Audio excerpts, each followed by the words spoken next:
pessoal, muito bom dia. Eu sou Daniel Morales e este é o BMC Pre-Market. Aqui você fica por dentro de todas as notícias que vão impactar os mercados no Brasil e no mundo. Muita informação e análise para você fazer bons negócios ao longo desta quinta-feira, 4 de novembro. E a quinta-feira começa com uma sinalização de que agora a incerteza pode começar a ser dissipada. A PEC dos precatórios foi aprovada no plenário da Câmara nesta madrugada. Foram 312 votos a favor e 144 votos contrários. Eram necessários 308 votos para que a emenda pudesse passar. A PEC pode liberar mais de 90 bilhões de reais de espaço no orçamento do ano que vem.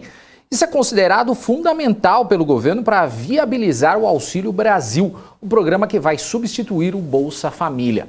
Serão R$ 400 por mês até 2022 para cerca de 17 milhões de pessoas. Além do programa social, a PEC também infraciona o pagamento dos precatórios, inclusive os ligados ao Fundef, e abre espaço para aumentar os gastos com o fundo eleitoral para 5 bilhões de reais, além das emendas parlamentares.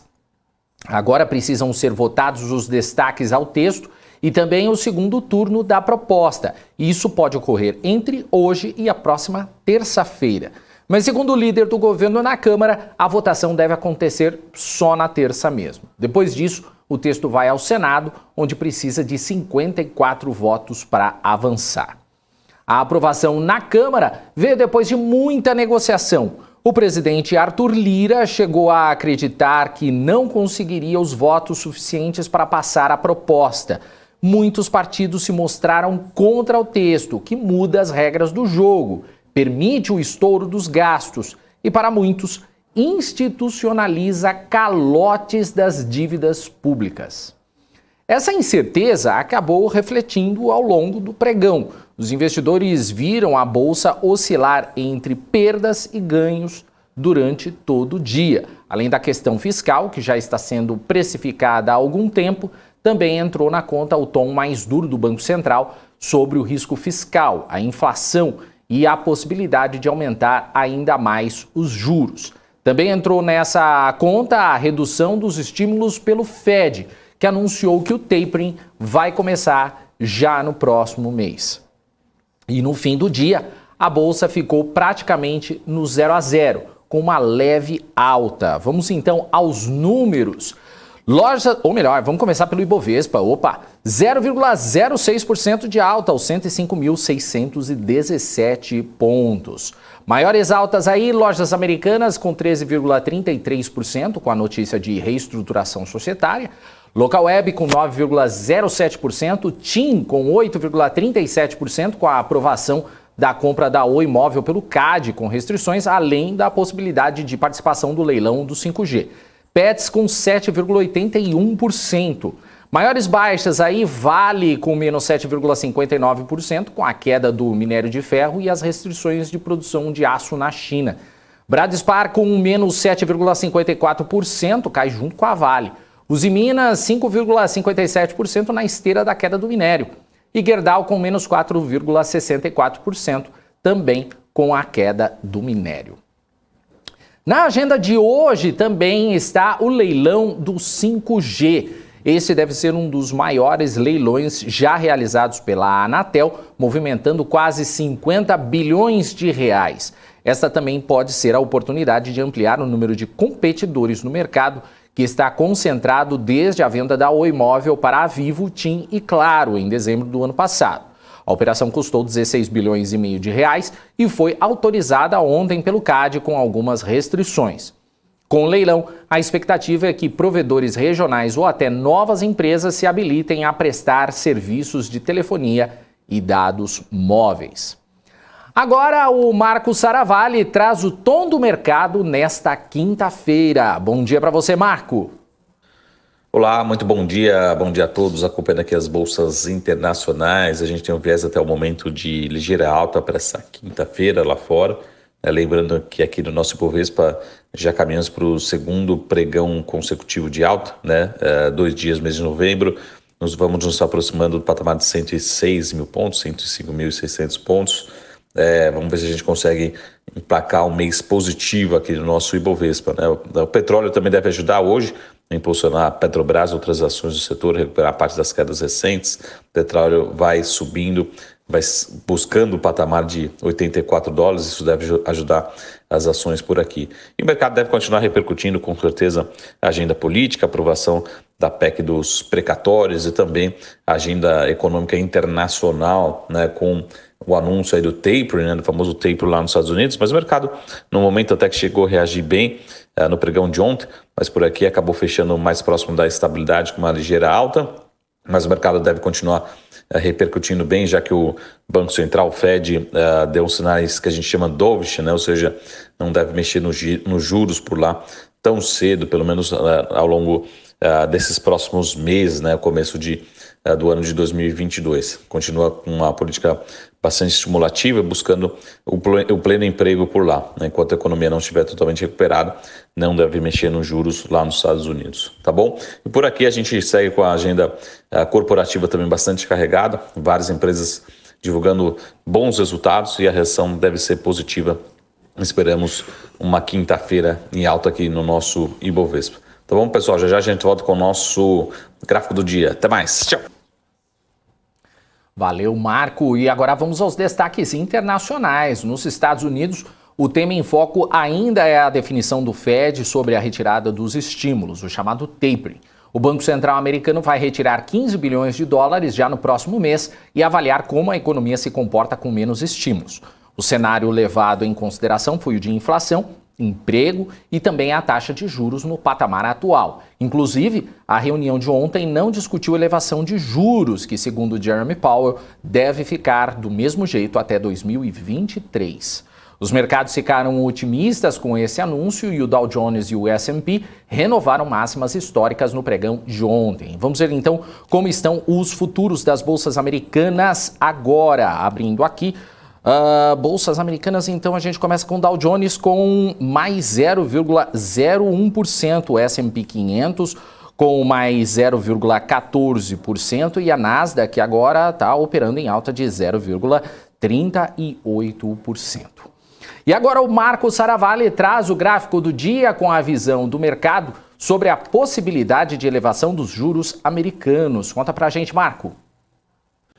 Fala pessoal, voltando aqui para o nosso gráfico do dia, né, o principal assunto de ontem, que a gente comentou anteriormente, foi a decisão do FONC, né, da reunião do Banco Central americano, né, em anunciar o famoso taper, né, ou seja, as expansões do balanço do Banco Central americano vão sendo diminuídas a partir de agora de meados de novembro e também ao longo do mês de dezembro. Isso continua até meados do ano que vem. E o mercado também precificando, né, mudando ligeiramente a precificação aqui da probabilidade de aumento de taxa de juros lá nos Estados Unidos, né, reduzindo ligeiramente, mas sem grandes alterações. O mercado espera que realmente ocorra aumento de taxa de juros um pouco mais antecipado que um pouco mais cedo do que a gente esperava alguns meses atrás, tá? Mas o mercado recebeu bem, nós tivemos ligeiras mudanças na precificação de juros nos Estados Unidos ontem, né, principalmente com o recado do presidente Jeremy Powell um pouco mais dovish, né, um pouco mais otimista em relação à curva de juros, tá bom? Então, esse é um principal assunto na economia mundial, na economia americana. É muito importante acompanhar esses movimentos, mas muito dentro do esperado, sem grandes surpresas, como a gente falou anteriormente, tá bom? Tenham todos uma ótima quinta-feira e a gente se vê em breve. Até mais. Tchau! Valeu, Marco. Marco que volta mais tarde aqui na programação da BMC News. E a Ásia, as bolsas também subiram na esteira do tapering. Depois que o Fed sinalizou otimismo com a recuperação da economia, os mercados asiáticos se animaram. Também entrou nesta conta o PMI composto do Japão, que entrou em território de expansão. O indicador subiu de 47,9 para 50,7 em outubro. Vamos ver então como fecharam as bolsas por lá. Na China, o Xangai teve alta de 0,81%. O índice Nikkei subiu 0,93% em Tóquio após a volta do feriado de ontem. Em Hong Kong, o Hang Seng avançou 0,80%. Na Europa, os investidores ficam com a decisão sobre a política monetária do Banco da Inglaterra. Atualmente, os juros estão nas mínimas, em 0,10% ao ano, e pode sofrer um reajuste para 0,25%. Esse seria o primeiro movimento de alta de juros na zona do euro. E também o destaque aos balanços corporativos. O Credit Suisse registrou lucro líquido de 434 milhões de francos suíços no terceiro trimestre. O número é 20,5% menor do que o registrado no mesmo período do ano passado. A receita cresceu 5% na comparação anual. O resultado ficou acima das expectativas. A Telefônica reverteu o prejuízo e conseguiu lucrar 706 milhões de euros no terceiro trimestre. A receita caiu 11%, mas o EBITDA subiu 40% na comparação anual. Na zona do euro também o destaque fica para a inflação ao produtor, que subiu 16% em setembro em relação ao mesmo período do ano passado. O indicador ficou acima das expectativas e mostra um momento de crescimento da pressão inflacionária no bloco. Vamos ver então como estão as bolsas neste momento na Europa. DAX na Alemanha agora subindo 0,64%, CAC na França subindo 0,43%, FTSE no Reino Unido agora subindo 0,46% e o índice Eurostoxx agora subindo 0,57%. Vamos agora aos destaques corporativos. O Itaú Unibanco registrou um lucro líquido de 6,77 bilhões de reais, o que representa uma alta de 34,8% em relação ao mesmo período do ano passado. A margem financeira cresceu 13% no ano e a carteira de crédito teve um incremento de 13,6% na base anual. O banco destacou o crescimento dos canais digitais em meio à concorrência de fintechs. A XP também fechou o trimestre com alta no lucro líquido, foi 1,03 bilhão de reais, uma alta de 92% na comparação com o mesmo trimestre de 2020. As receitas líquidas avançaram 51% e os ativos sob custódia cresceram 40%, chegando a 789 bilhões de reais. Já a Companhia Siderúrgica Nacional registrou o lucro de 1,32 bilhão de reais no terceiro trimestre, uma queda de 76% sobre o desempenho do segundo trimestre. O cenário do minério contribuiu para o resultado. Para a empresa, o lucro líquido foi o destaque, superando os 12 bilhões de reais no ano. A CSN Mineração viu o lucro cair 45% na comparação anual e o EBITDA teve retração de 66% no mesmo período. A empresa cita a forte redução no preço do minério como principal motivo para o desempenho. A Marco Polo registrou lucro de 107 milhões de reais no terceiro trimestre, revertendo o prejuízo de 57 milhões de um ano antes. O EBITDA somou 95,1 milhões. Segundo a Sara Invest, mesmo com resultados ainda negativamente impactados pela pandemia, o cenário de turnaround torna-se cada vez mais claro. A Arezzo também divulgou seus resultados com lucro líquido de 92 milhões de reais no terceiro trimestre, alta de 19% em relação ao mesmo período do ano passado. Além disso, a empresa soltou comunicado sobre a reportagem de que estaria interessada na aquisição do grupo Soma. A Arezzo disse que ainda não assinou a proposta de negócios com o Soma, lembrando que a Arezzo tinha interesse na Hering, que acabou sendo incorporada ao grupo Soma. A PetroRio reverteu o prejuízo e registrou lucro no terceiro trimestre, foram 125 milhões de reais. Segundo a empresa, o resultado foi impactado pela expansão da receita com a elevação no preço do petróleo e também com o crescimento das vendas da empresa.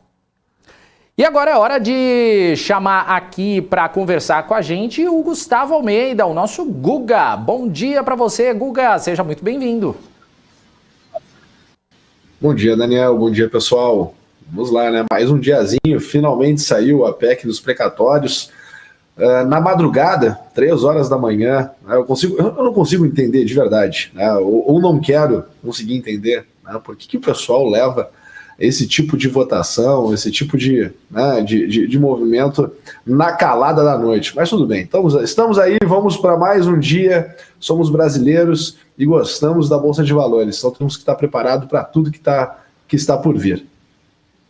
Então, aproveitando já que você entrou nesse assunto da PEC dos precatórios, né, que varou aí a madrugada, como é que você vê essa aprovação? E você acha que com essa questão encaminhada o mercado já pode sinalizar um tom otimista? Vamos lá, né? Eu acho que é um tom não pessimista. Acho que para chegar num tom otimista ainda precisamos percorrer alguns caminhos pela frente, né? Mas eu acho que tira o dedo do gatilho por parte, né, dos investidores que já estavam se posicionando, como eu venho falando para vocês, né, se posicionando na ponta de realizar suas posições de bolsa e migrar juros. Então a gente tem um player aí muito forte, que é o multimercado, um player que também está fazendo esse movimento, que são as pessoas físicas. Então a gente está vendo esse movimento, né, esse fluxo financeiro mais intenso aqui dentro do Brasil. Tá? Acaba que a gente está enxergando e começando a perceber, né, alguns sinais de posicionamento do investidor estrangeiro em começar a tomar posição de mercado futuro, principalmente do índice Bovespa futuro aqui no Brasil, né? Mas essa intensificação, né, do processo de venda para poder migrar para renda fixa, eu acredito que no curtíssimo prazo, tende a dar uma desacelerada, né? Mas não está fácil, não temos sinalizações ainda de um início de uma nova tendência, né? Ainda o mercado tem uma volatilidade relativamente alta e precisamos ainda manter cautela para não nos machucarmos. Ô Guga, o mercado já estava precificando esse movimento e o risco fiscal já há algum tempo, né? Você acha que tem espaço para reprecificação de alguns ativos? Tem empresas que podem se sair melhor com essa nova perspectiva do mercado?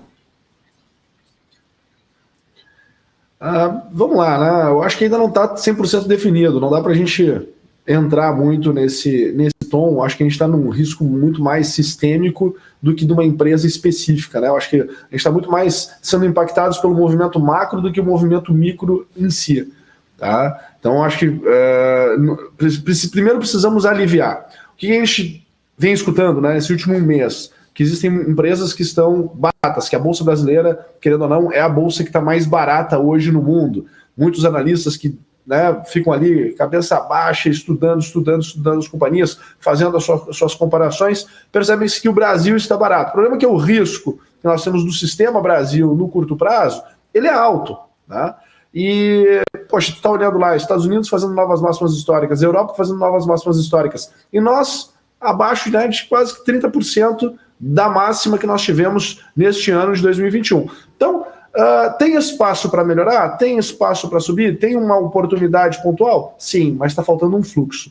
A gente tem que entender que toda recuperação que o mercado for ter, né, agora no curto prazo, isso não vai fazer com que a nossa taxa de juros, a nossa taxa Selic, não continue subindo nas próximas reuniões do Copom. Pelo contrário, isso ainda vai continuar acontecendo. Então, esse player que está posicionado, ele ainda vai se sentir estimulado a vender suas posições. Obviamente que o mercado subindo, ele vai se sentir estimulado a vender num patamar mais acima. Então, acreditar que tu vai ter um fluxo de alta constante, intenso, de curto prazo, sem ter um player que vai segurar, né, o mercado porque vai estar fazendo uma pressão vendedora, seria muito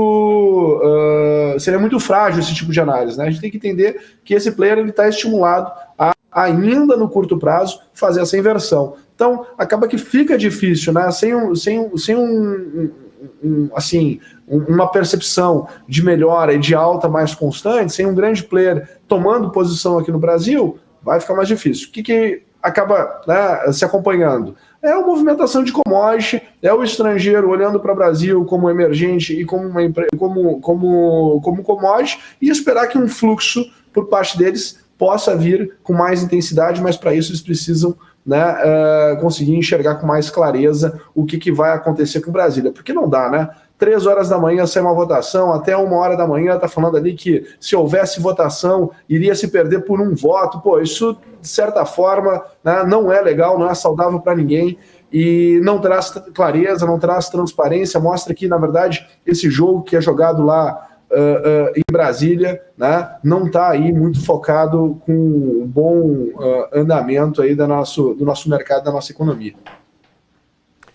Guga, nós tivemos 2 pregões em novembro e os 2 com patamares positivos. Será que esse vai ser um mês de ganhos para a Bolsa? Como é que está a sua projeção para hoje aí no gráfico? Vamos olhar o gráfico então. Deixa eu compartilhar minha tela com vocês. Vamos aqui, começando pelo Ibovespa. Acho importante nós começarmos aqui pelo Ibovespa. Nós estamos aqui numa região que está merecendo, né, uma resposta positiva. Tá? Nós estamos precisando aqui, e tem condições, né, do mercado começar a melhorar e, quem sabe, vir buscar essa região dos 112.200 pontos novamente. Eu estou nessa expectativa, tá, Daniel? Agora, como eu tenho falado, o mercado, tá, ele está com um player muito forte participando no curto prazo, e esse player é vendedor. Toda notícia negativa, todo trigger negativo estimula com que ele faça essa inversão, saia da renda variável e vá para o mercado de renda fixa, vá para os juros. Tá? Então, assim, o que nós temos que entender? Uma ausência de um player comprador e a presença de um player vendedor pode, sim, uma ausência de evidências agora positivas, pode sim trazer o mercado vir a trabalhar aqui nos 96.500 pontos. Tá? Então eu não descarto essas possibilidades. Tá? Então eu estou trabalhando aqui entre os 112 e os 102 mil pontos aqui para este mês. Eu acho que esse pregão, ele, apesar de ter sido positivo, o pregão de ontem, né, tu vê que a resposta do mercado, né, a intensidade do mercado, né, ela não foi na mesma intensidade do pregão anterior. Né? A gente abriu e fechou praticamente no mesmo nível de preço, mas com muita volatilidade. Então não demonstra ainda, né, que a gente está abandonando esse fundo aqui da região dos 102, 103 mil pontos por hora. Tá bom? Para o índice, no dia de hoje, o que eu estou enxergando como possibilidade, eu estou curioso para o dia de hoje, tá? Bem curioso, na verdade. Tá? O que eu estou enxergando aqui de possibilidade, num movimento de alta, tá? Seria o mercado vir aqui para essa região dos 107.700, 107 alto.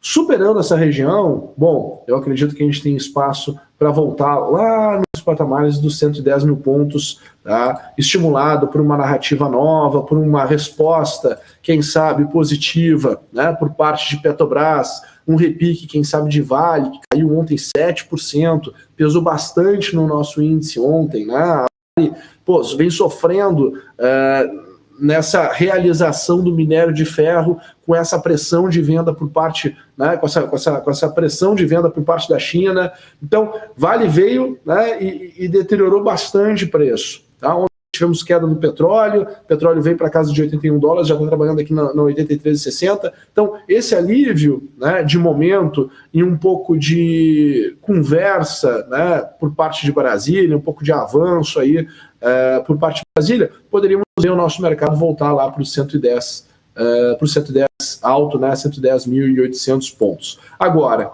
né, de novo, tem um player que está com o dedo no gatilho, né, vendendo, se desfazendo de posição, e esses players, né, tendem a jogar o mercado para um patamar mais abaixo, caso comece uma correção lá fora, nos Estados Unidos, né, caso a gente tem aqui uma deterioração que já vem deteriorando, né, mas que fique intensificando aqui essa deterioração política aqui por parte do Brasil, né, e se por acaso os dados econômicos também não vierem em linha com as expectativas. Lembrando que a gente tinha uma grande expectativa para um segundo semestre de 2021, muito bom, se falava isso desde o ano passado e as coisas, né, não estão alinhadas com as expectativas. Legal. Guga, o pessoal já está pedindo algumas análises aqui no chat, vou repassar para você. O Carlos está pedindo Prio 3, PetroRio. Vamos lá, vamos olhar Prio 3. Prio foi uma das que a gente analisou ontem, né, no nosso pre-market. Não tivemos aqui grandes mudanças de cenário, mas deixa eu botar aqui a P3 para o pessoal. Ó, não tivemos aqui uma grande mudança de cenário. O que nós estamos tendo aqui é, no curto prazo, a possibilidade, né, de PRIO reagir nesse ambiente aqui. Opa.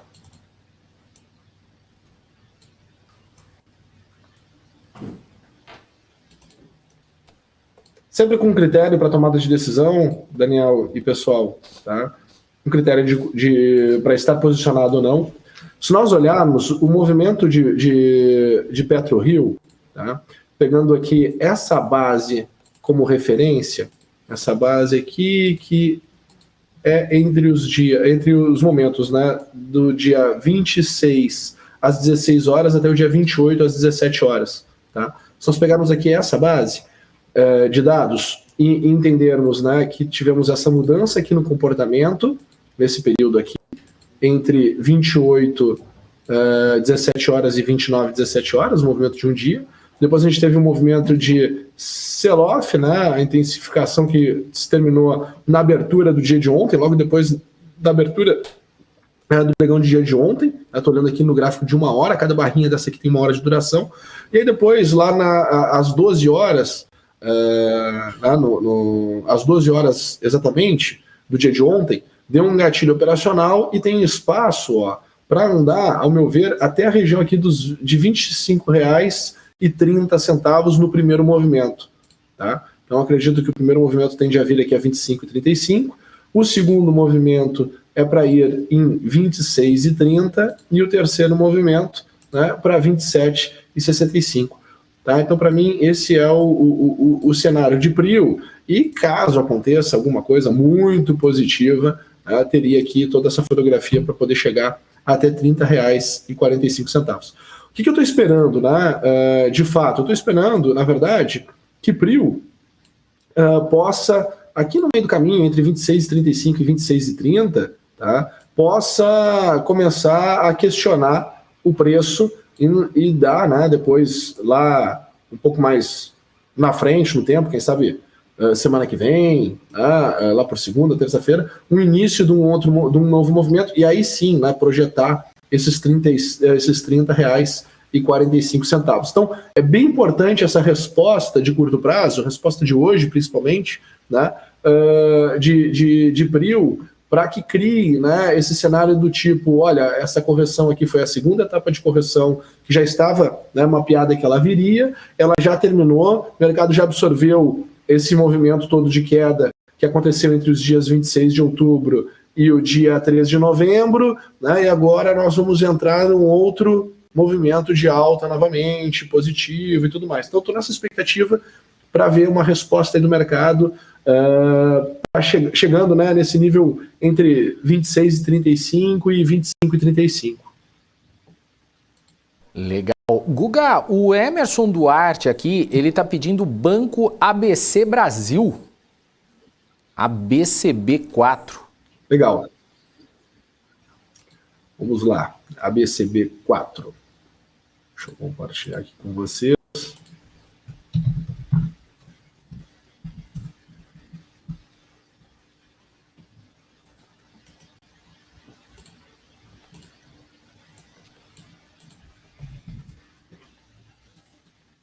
Nós temos aqui, né, acho que é interessante olhar todo o cenário, né, todo o contexto aqui.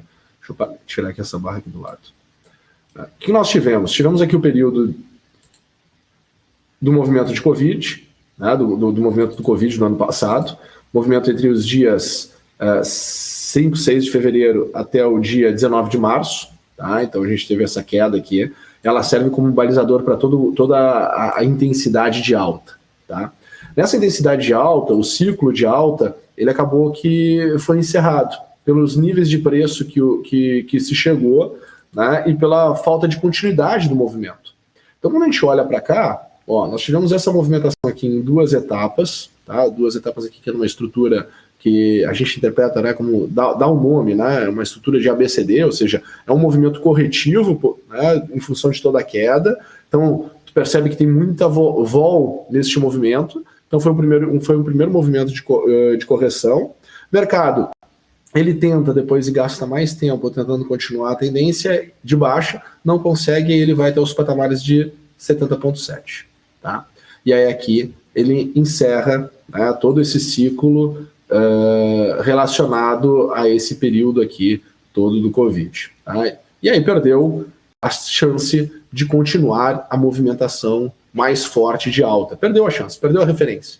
Então agora as projeções elas são menores, né, as expectativas elas são menores, elas não estão relacionadas mais com o movimento que nós tivemos aqui desta queda, né, isso tudo aqui já se desfez. Então o que a gente tem agora são cenários menores traçados aqui, observando, né, essa movimentação que de março deste ano em diante. Tá? Então primeiro, um cenário de baixa, né? Se por acaso as coisas piorarem agora no curto prazo, tá? O que nós podemos enxergar? Seria retornar para cá, ó, aqui para a região de R$ 11,65, tá? Seria retornar para cá. Qual é a base de dados que joga para esse patamar? Seria toda essa turma que foi comprado aqui, depois comprou novamente nessa região, né? Uma vez que a gente não conseguiu ter a sequência da tendência, né? O pessoal se desfazendo da posição, né, em função do patamar e do tamanho da volatilidade que a gente está tendo aqui nesse momento, projeta, né, um movimento onde realizaria, né, muitos stops e o mercado viria para este patamar novamente aqui de 11,65, tá bom? Esse seria um cenário negativo. Beleza. Agora, o que nós temos de cenário positivo? Tá? De cenário positivo, infelizmente, tá? Por que infelizmente? Porque não tem uma amplitude muito grande aqui. Tá? O que eu tenho como utilizar como critério, tá, para avaliar o movimento potencial de alta é esse aqui, ó, que é o movimento entre o dia 1º de setembro e o dia 20 de setembro. Tá? Então, esse movimento me serve como referência. Quando eu olho aqui a amplitude que o movimento chegou, a gente foi lá para a região, absorveu 80% da movimentação de queda. Tá? Então, a minha projeção, caso o mercado consiga romper esses patamares de preço aqui, é que a gente possa ver a cotação indo buscar 18,85 no primeiro movimento. Por que 18,85? Porque a gente vem numa tendência, aumenta a volatilidade, e aqui seria o nível de uma estrutura de final de ciclo, tá? E aí uma sequência seria para ir buscar R$ 20,35. Tá? Então eu consigo enxergar de upside aqui para o ativo, né, neste momento, seria exatamente essa movimentação podendo chegar aqui a 18,85 e 20,35. Então, esse acaba sendo aqui o cenário que eu consigo enxergar para ABC, o Banco ABC Brasil. Legal, Guga. A gente tem vários tickers aqui, o pessoal pedindo, mas agora a gente já estourou o nosso tempo. Mas, Guga, deixa seu recado para o dia de hoje aí, para a gente já oficializar a nossa pré-sexta. Legal. A mensagem de hoje é, de novo, né, mais uma vez, cautela. Acho que tem que estar bem concentrado. Tem algumas oportunidades de curto prazo, de fato, mas tem que ter um critério claro para tomar posição, para sair da posição, né, porque, de fato, a gente tem que entender que tem um player grande no mercado, na ponta vendedora, e quando eu digo um player grande, são vários, né, fundos multimercados zerando sua posição, e a gente está precisando aquela forcinha, né, de um player grande na ponta compradora. Me parece que o mercado encontrou um fundo nessa região dos 102, 103 mil pontos, mas a gente não tem aí uma certeza, tem muito tom, ainda tem muita coisa para rolar. Então, assim, vale a pena tomar uma posição? Vale, desde que tu tenha uma estratégia, um objetivo, né, e um plano B, caso as coisas não deem certo agora no curto prazo. Perfeito. Guga, valeu, muito obrigado aí e até amanhã. Valeu. Um abraço, pessoal. Tchau, tchau. É isso aí, gente. A participação do Gustavo Almeida, o nosso Guga, aqui todos os dias no Pre-Market. Dando o nosso bom dia para o pessoal que está aqui no nosso chat, o Rui das Neves aqui falando que Daniel passa horário e já nem fica mais vermelho. Imagina, o pessoal nunca tá aqui, então eu vou empurrando. É brincadeira, o pessoal já tá aqui. O Gildo Araújo tá por aqui, o Emerson Duarte também, o Ariel Sampaio, Denis Veloso, Pimentel também por aqui, dando o seu bom dia, Rui Ringel, Leandro Rui, o Adilson, deixa eu mais, quem vê aqui, Nelson Brandão, MPK também tá por aqui, Eliana Freire, Igor Elias, quem mais? O Sandro Figueiredo, o Adjailson também tá por aqui, Helder por aqui também, o Emerson Duarte também fazendo pergunta, mandando seus stickers, Orlando William, Andréa Oliveira, Daniel Pagnin também, Luiz Guilherme também, Peter Santana dando seu bom dia também aqui pra gente. Valeu, gente! O Peter Santana também falando, cadê os likes? É isso aí, gente. Se você não deu seu like, dê o seu like aqui pra gente, ajuda o nosso canal todos os dias também. Mas quem eu chamo já aqui na tela pra dividir espaço comigo é a Paula Moraes. Cadê a Paula?